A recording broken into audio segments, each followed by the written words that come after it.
Electrocast. Hold on to your butt. Come on, sucker. Let's get it on. Oh, you want to fight? You want to fight? I do not entertain hypotheticals. The world as it is vexing enough. You don't know anybody named Iris? I don't know nobody named Iris. Can I have a piece of toast? I don't give a damn what you think you are entitled to. We are changing the course of history as we see it. That is what Western demands. How could you do this to me? Really, I want to know. Why did you do that? What you feel only matters to you. Step back for 1 minute and look at the big picture. And that's all? No, not for the real fire. We offer you bond, a family that very few can understand. Help me. Help you. And don't do drugs.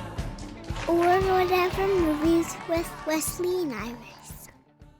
What up and welcome to Or Whatever Movies. I am your co-host Iris and I'm here with my older brother, Wesley. Today we are talking David Fincher's Netflix original film, Mank. Mank. Just say it, Mank.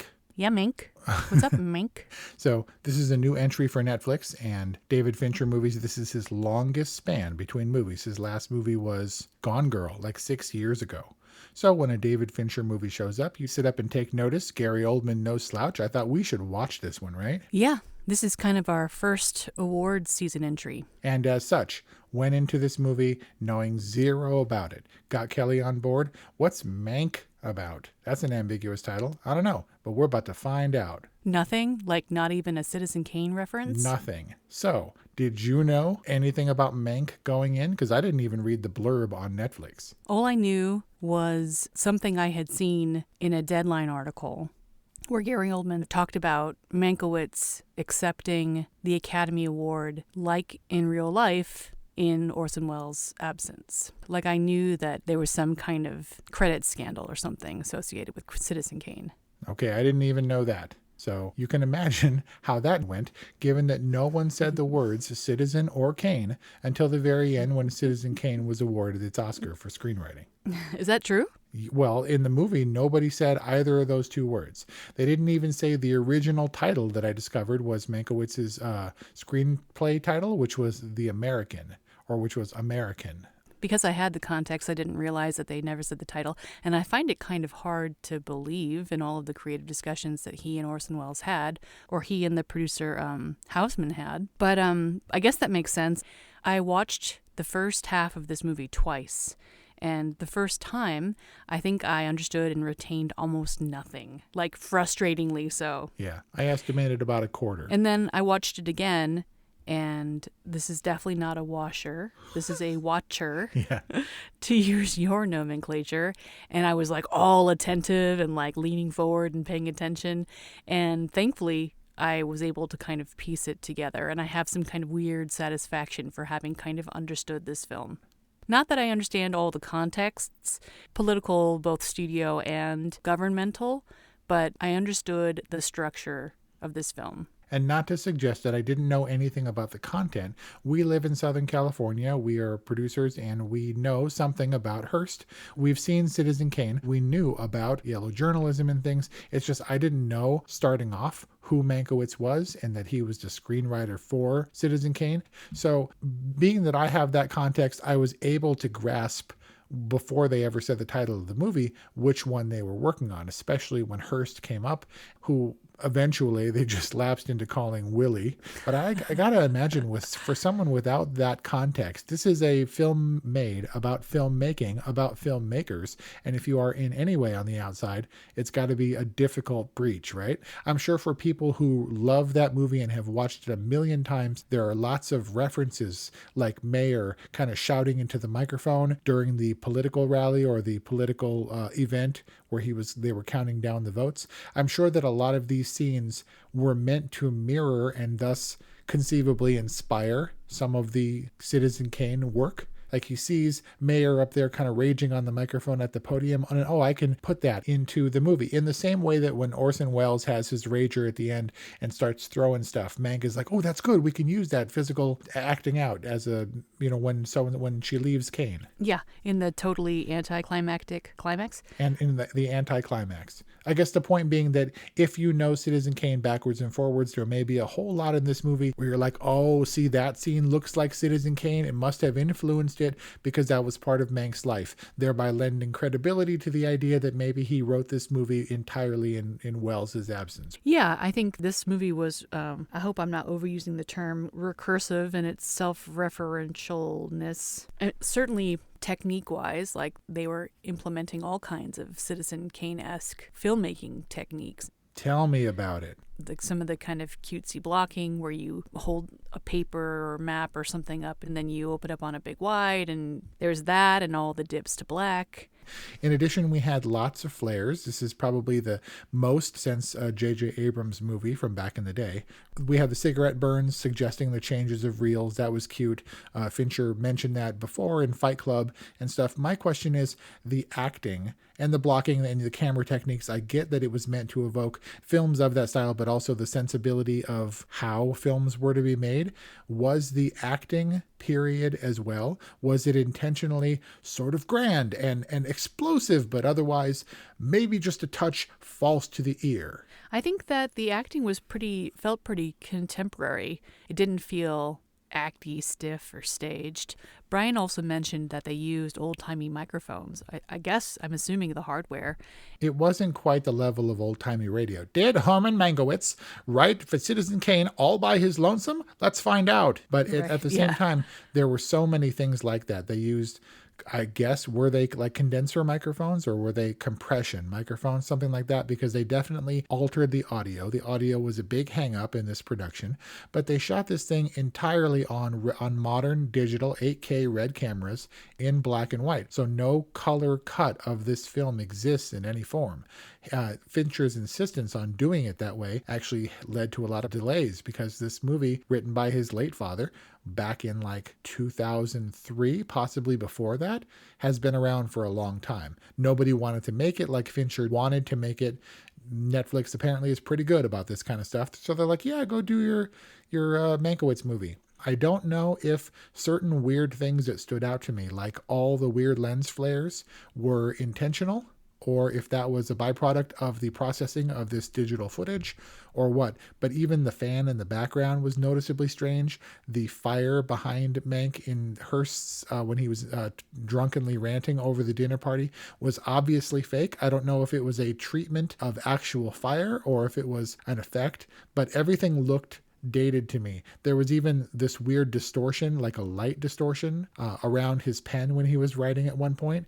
It felt like an old movie before restoration. And I wonder how much of that was intentional and how many great lengths they went to achieve that effect. I got the sense that a lot of those effects were employed to kind of project something about Mankiewicz's mindset.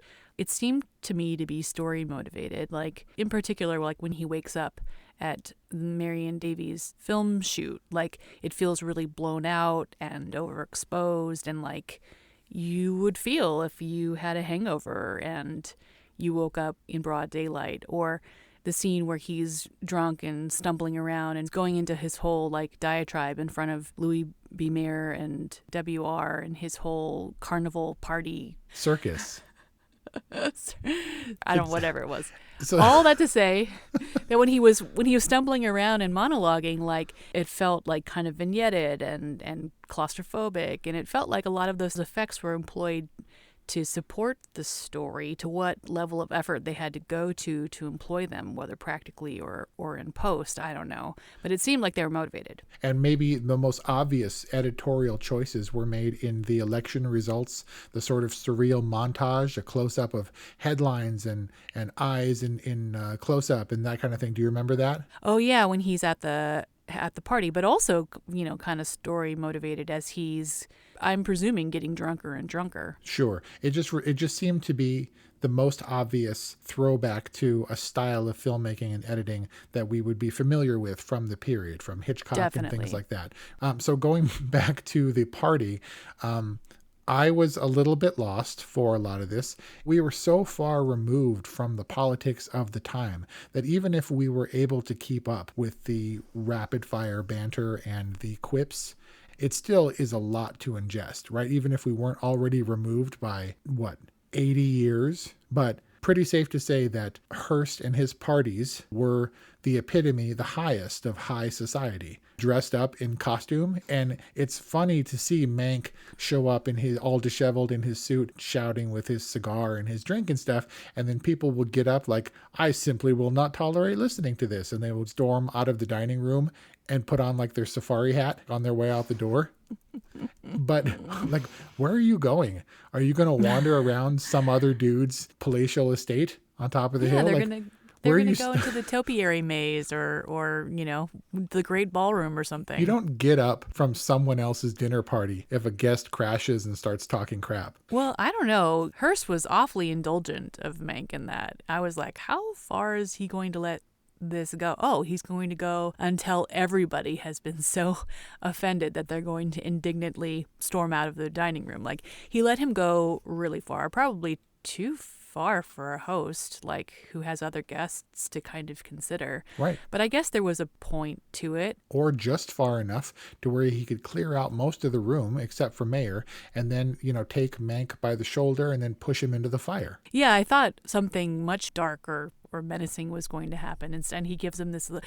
And I was also looking into the organ grinder's monkey parable thing for deeper meaning because I was like, it's a little bit ominous sounding, right? Definitely. And I have a confession about that, which I'll tell you in just a minute. But I was really trying to read into it. Like, is there some kind of veiled threat in there? Right. So I have to say that I didn't think that the organ grinder monkey was a monkey dialing a little organ. I thought that the monkey was a pet of the organ grinder butcher who was like, I'll let you be my pet until I grind you up and I put you into a hamburger. He's like Sweeney Todd. He's back there turning the organ grinder and like grinding up the man's victims. Maybe because I was really looking for something so much darker and so much more ominous. I really thought that the parable was saying, like, be careful what how you dance around out there, because one day you're going to get caught up in the organ grinder. Fincher is smart enough that he knows to trade on those things. He knows that it does sound ominous, and Hearst is meant to be an ominous figure, even if he's not going to do anything to Mank, especially considering that it was in flashback when all that happened, right? That's true. But we're also talking about Charles Dance here. He was Sardo Numspa. Sardo Numspa? Yeah, the golden dude. You can't. My dear sweet brother Numsy. Dude. Mind blown. Are you telling me like 30 years have passed since Numspa became Lannister? A long time. I mean, Golden Child was what, 88? 80? Wow. Yeah, something like that. It's funny because his performance is pretty much, Charles Dance has had his thing dialed in back in the 80s. Yeah, and what else? And of course, he worked with Fincher before in Alien 3.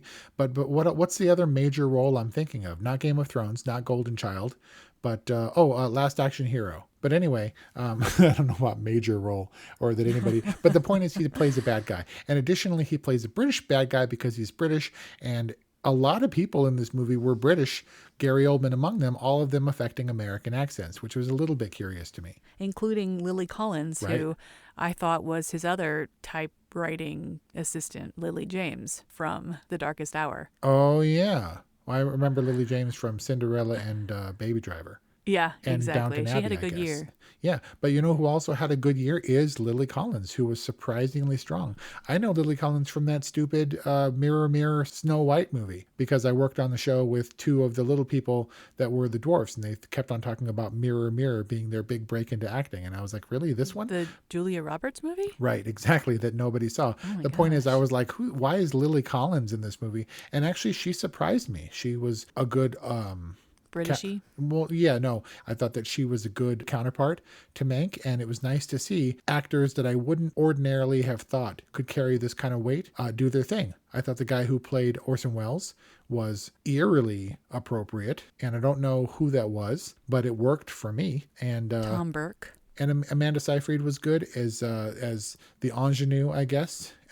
She played a real person, maybe not quite portrayed accurately in the movie, but neither here nor there. It was nice to see people act convincingly because, if nothing else, this movie was full of high caliber performances and high caliber filmmaking that might have been just a little bit unwieldy for Netflix and chill.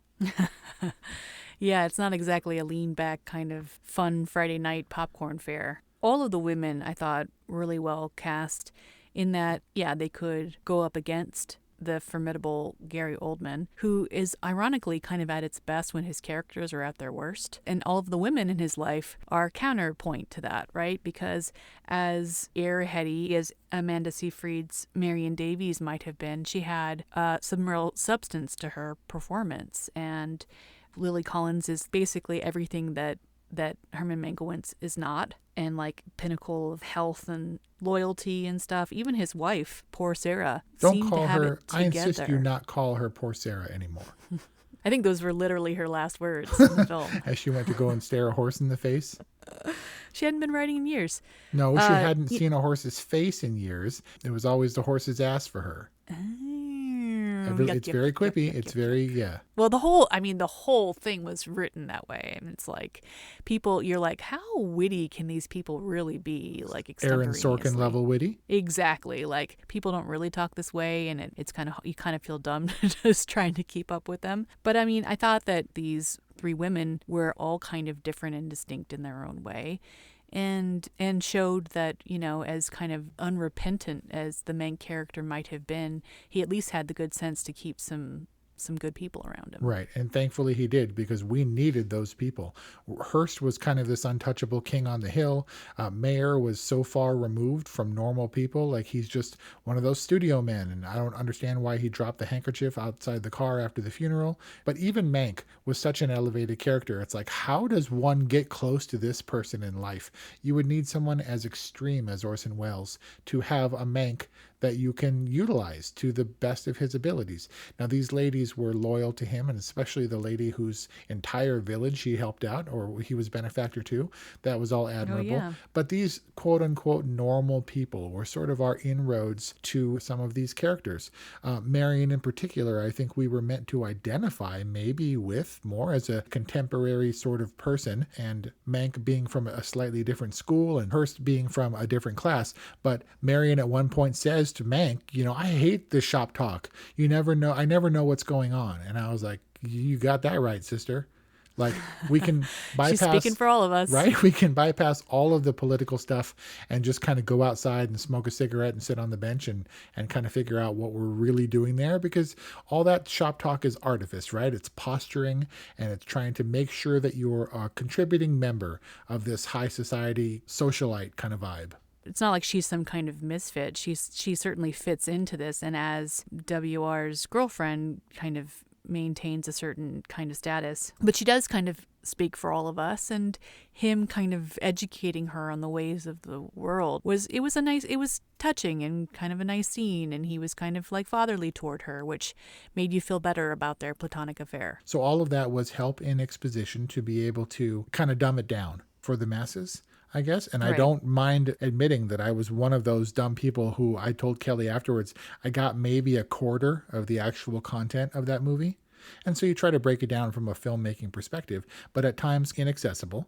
And like I said, if you don't know even the story about Citizen Kane, if you're left to figure it out, you know, from a cold start, it's a long road to hoe. I mean, you got to be kind of fresh. Like, you can't be falling asleep. You got to have the subtitles turned on. We did. And you got to pay attention. And if that weren't hard enough, did you find the time jumps, the endless time jumps, confusing? No, I tracked it. I mean, the lower thirds helped. And what was weird to me was that all the political stuff was present day, and it gave the political B story like a ton more weight than I think was necessary. Like, did you feel like the whole Upton Sinclair political conspiracy and the propaganda films and all that stuff were really that important to the story? And that is what leads me to believe that if one were more entrenched in this world, if you had a much firmer grasp of not only Citizen Kane, but of the politics swirling around Citizen Kane and Hearst at the time, this movie would offer a treasure trove that we simply didn't tap into, that we never made use of. But also, was the political stuff contemporary? Because everything that happened with Hearst was fodder for his ultimate crafting of the Kane character in Citizen Kane, because the modern stuff all took place after the Depression, after the studio stuff, and while he was convalescing from his car accident. Yeah, that's fair. And so even the diatribe or the monologuing at the Hearst Castle, we knew he wasn't going to be barbecued and then thrown to the organ grinder monkey to be made into pies, because he was going to survive to the present and actually write Citizen Kane, probably taking some perspective from that experience at Hearst Castle. Just to be clear, the organ grinder's monkey is a monkey that plays the organ. I think that is intended to be like a puppet for powerful men, or at least beings more powerful than himself. Maybe, but I think what happens is a person grinds the organ like the little hurdy-gurdy, and the monkey on a leash dashes about and collects coins from the audience in his little vest and fez hat. Okay, now that we've cleared that up. and Mank was the organ grinder monkey, right? I guess so. Although Mank maybe came into his own, and it was meant to suggest that Wells couldn't have done without him, that Hearst maybe did deserve the dressing down that he received. Wells? Maybe Wells was actually the monkey. Maybe. Or one of many monkeys. Because for as well regarded as Orson Welles is, he certainly didn't come off as being the good guy. No, but he's not necessarily the bad guy. He's just kind of single-minded, self-consumed artist type. And, you know, he does set the story in motion, right? So Mank gets into the car accident, and shortly thereafter, when he is in traction or some kind of, you know, terrible-looking recovery position, Orson Welles approaches him, and he was like, I know you're all busted up, but can you write a screenplay for me? And so then they go, and he starts on the screenplay where Houseman sets him up in where did Grandma live? Oh, in Victorville? Yeah. I felt like it was the low position. He was the organ grinder monkey in the lowest of society, convalescing out in the desert, out in the middle of nowhere, all busted up. But he used his mind to write Citizen Kane, and I think I would get a lot more stuff done if I had someone to take dictation and to write everything down that I said. Way more stuff. But it was a stark contrast, and it really helped me with the chronology jumps to be able to distinguish him convalescing out in the sticks with Hearst up on his hill in the castle surrounded by marble. Like, it wasn't like, hey, let's put Mank in his place. I think that the intention was to separate him from his vices, right? Like, literally dry him up out in the desert and give him no access to drink, to drugs. And it wasn't like to ostracize him, but it was to kind of give him the best possible opportunity to actually be creative, free from vices. Yeah, but the visual wasn't lost on me. And apparently writers have their vices, man. You're not going to get the writing out of him if he doesn't get his booze before bed. And what was the deal with the Mickey? Like, Orson Welles slipped a Mickey in one or all of those drinks inside of the toolbox? I don't know. Well, I mean, they were Seconal. I just feel like there's nothing, like, everything that's like drug related back in the day, like old timey days, were called Mickeys. Like, what exactly is a Mickey? I don't know, because I don't do drugs, and I've never tried to slip drugs to other people. But you know about them. Well, I get that. I think Mickeys are sedatives, which the Seconal is. They weren't Mickeys, they were Sickies. Seckies. Well, apparently they did him in. He did the one, and then he like almost died, and then he did two, and he was like fine and riding away. I guess. I'm just saying, I wasn't tracking the whole drug thing. I didn't track it either because I kind of didn't care. Like, he was going to get his fix one way or another, whether it be the drugs, which I don't know that the effect would have been all that different. It might have been. I mean, how do you dry someone out from their downer addiction and then provide them with a whole suitcase full of prescription strength downers? Yeah, I don't know get how that. it works. How are those downers okay, but the alcohol that he had delivered in the crate was like so offensive to Rita? I don't know, to man. Mrs. A. But she got behind it anyway, because all you got to do is tell a story. He probably had that story all manufactured. Be like, if anyone asks you what your loyalty is to me, I saved your entire village. Got it? Now here's some money. Well, it justified Fraulein Frieda's presence. Like, you're like, I'm not sure why there's a Enabler? German housemaid enabler there, but as soon as they talked about Mankville or Manktown or whatever they were going to call it, like, then I was like, oh, okay, well, I guess. Okay, so let us get to the part that was most unsettling about Mank for me. Clearly established that when he died of alcohol-related health issues, 11 years later, he was how old? Like 50-something? 55, which made him, in this movie, Gary Oldman. Hollow-eyed, jowly, old-ass Gary Oldman was supposed to be my age in this movie. And even Kelly was like, no one thinks that dude is 44 in this movie, right? I mean, Mank must have been on it because that alcohol must have taken a toll because Gary Oldman's like 60, right? He's 62, and I mean, I guess according to the math, he's playing a 44, 45-year-old. Oh, man, that's depressing. But that's what drug and drink will do to you. Marion was by far the youngest major player, I guess, and she was almost in a way like a plaything of these rich and powerful elite. Whereas arguably, Mank was of what I consider to be of the same age, roughly the same age as Mayer. They're in the same circles, but their orbit is different. Because I was thinking the whole time, you have to be an older, established gentleman to be able to write something as heady and as encompassing as Citizen Kane. Well, I guess in writer years, he was probably pretty old. I guess so, but those writer years showed up on his face because Gary Oldman, not a young dude, and I think he looks nothing like Mank, and he was in favor of a Hannibal level layers of makeup. And David Fincher was like, no, I just want a minimalist look. I really want to get the feel and essence of a person, and I don't need you to look like Mankiewicz, who nobody knows what he looks like. I've seen the movie. I still don't know what Mankiewicz looks like. I don't think it's important. Yeah, exactly. And so that means that he didn't have a tremendous amount of aging makeup. I know that he had dark circles under I hope he had dark circles under his eyes. Gary Oldman has his own demons, but man, he wasn't looking no 44 to me. The thing that aged him, I mean, yeah, he was looking pretty tore up, but he was looking kind of paunchy and swollen. And what do we remember how Ben Affleck looked in The Way Back? Like kind of puffy? Yeah, puffy. He looked kind of puffy. Honestly, I think, though, because I recall Gary Oldman being bearded in recent years. And I got to say that for me, a lot of it was the neck, was a little bit of a waddle neck. He's got some puffy neck happening, which definitely ages a person and which terrifies me to my very core. I think that if I were going to have plastic surgery, it would be on the neck. We'll start saving now because that ain't cheap. But everyone was younger back then. Like men had like jobs and homes and kids at like 25. Yep. And you see Orson Welles, who's a major player. And you're like, that dude's 26. Do you know what I was doing when I was 26? Nothing. Playing video games in mom's I think I was working. bedroom? No, I was working at the Cheesecake Factory. You ever swipe a cheesecake from the Cheesecake Factory? Not swipe, but I got a 25% discount.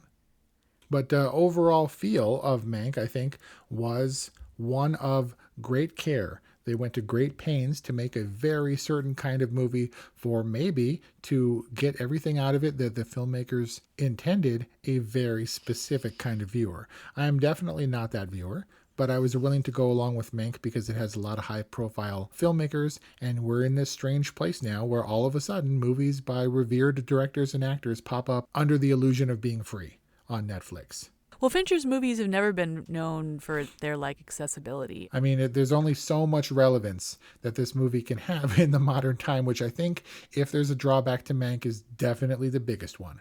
I think that Mank is not a movie made for... Yeah, Mank is a movie made for a specific, very specific person or very audience. Lonely mountain men. It's not even for Hollywood insiders. It's like for Hollywood insiders like mom and dad who loved the cinema in the 40s and 50s or something. The audience that would know and understand the story and embrace the story is so esoteric and small and specific that I have to believe that this movie isn't meant for them. This movie is, like JFK, meant to be confounding. Take it easy. It's meant to make you feel like you're getting a glimpse into a world that you wouldn't otherwise have any access to. To confuse the eye and confound the understanding. We're not going to Willie's costume parties. We are not inside the studio echelon boardrooms. We're not in writer meetings. I mean, some of us are. But this is intended to give us a glimpse into this world so that we can feel like the outsiders that we are, but that we have some kind of special access. This little ticket to ride in Mank's world for a time. And I think in that sense, if that is true, then I would say that Mank is successful in giving us that peek, this glimpse into this world that we wouldn't otherwise see. Mank, I think, achieves what it set out to achieve, and therefore it's good. Mank, a film starring Gary Oldman, directed by David Fincher, for specifically David Fincher to watch and enjoy. I can't give Mank a bad review because I feel like I would look stupid in doing so. This movie is beyond my ability to comprehend, so I had to revert to the base level of film watching that I resort to, which is typically the excellence in execution, and marvel at Gary Oldman's transformative abilities. That said, I think he was a little bit wonky. Maybe he was a little bit too drunk. He was Nicolas Cage level comic drunk, stumbling around, and yeah, it's delightful kind of vibe. He actually played a drunk soldier on an episode of Friends, probably 25 years ago now. And his diatribe and his monologue reminded me more of the drunken Friends character than Gary Oldman of old, Gary Oldman. But otherwise, fun to watch. You can tell that this movie was not crafted by slouches. And as such, I tried to regard it on a high level of filmmaking. In that way, it was successful. It might have been just slightly inaccessible to me. So I give it an all right rating because it is not a poorly made or executed movie. It was actually fairly entertaining to watch, but it was all right and nothing spectacular. If you got something out of Mank that I didn't get, feel free to let us know because I would love to not look stupid. And therefore, it's an all right movie. There you got it. An all right from Wes. A good from Iris. Not exactly an enjoyable film, but a film to kind of marvel at in terms of its execution. We'd love to know what you think. 818-835-0473 is our hotline. Give us a call. Leave us a voicemail or whatevermovies@gmail.com. Not exactly a holiday movie, but definitely a movie to kick off our award season set of reviews on Or Whatever Movies. Please like, subscribe, share, follow, all those good things. Be well, stay safe. Happy holidays. See you next time. Welcome to Ringside with Ray and Prince. My name is Ray Leonard Jr. Oh, is that the set?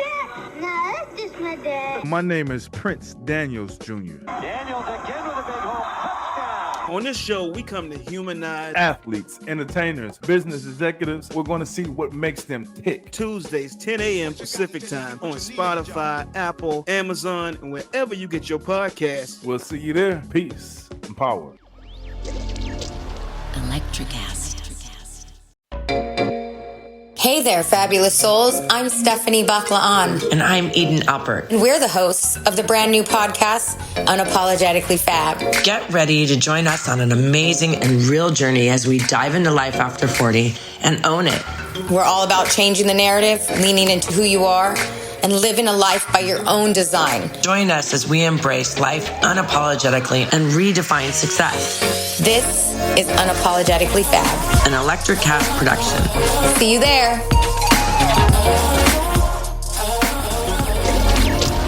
Electric acid. Electric acid.